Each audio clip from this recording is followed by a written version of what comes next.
আজি কাতি বিহু। কাতি বিহু মানে সম্ভাৱনাৰ সময়। কাতি বিহু মানে ভৰুণ পথাৰৰ সপোন। কাতিৰ গেৰধৰা ধাননি, আঘোণত হ'ব সোণোৱালী।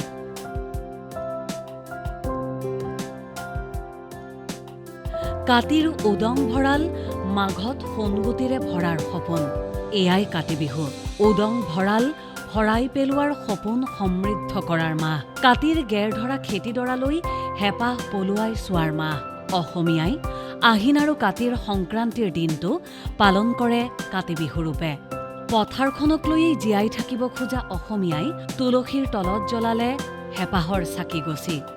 ভঁৰাল ঘৰৰ সন্মুখতো জ্বলি উঠিল এগছি আশাৰ বন্তি।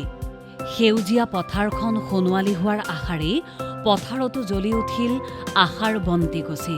ঠায়ে ঠায়ে আকৌ পথাৰ পোহৰ হ'ব আকাশ বন্তিৰ পোহৰেৰে। আকাশ বন্তিৰ পোহৰত খেতিলৈ অহা পোক পৰুৱা বিনাশ হওক, এয়াই কামনা প্ৰতিজন অসমীয়াৰ। ঠায়ে ঠায়ে অৱশ্যে নিয়ম বেলেগ, কিন্তু পথাৰ ভৰাৰ কামনাৰে জ্বলোৱা বন্তিগছিৰ আৱেগ একেখিনিয়েই। এই সময়ত ভঁৰালৰ ধান প্ৰায় উদং। নতুন শালি ধানডৰা চপাবলৈও বহু সময় বাকী। অভাৱ অনাটনেৰে ভৰা এই সময়খিনিৰ বাবেই কাতি বিহুক কঙালী বিহু বুলিও কোৱা হয়। গধূলি তুলসীৰ তলত পদূলি মুখত চাকি গছি জ্বলাই সকলোৱে লখিমীক ঘৰলৈ আদৰে। কিন্তু এইবাৰ যেন ঠায়ে ঠায়ে বিহুটোৰ চাকি গছিও সম্ভাৱনাৰ নহল। নাৰায়ণপুৰত বানে ধোৱা পথাৰত খেতি নাই। বালিয়ে পুতি পেলালে সকলো।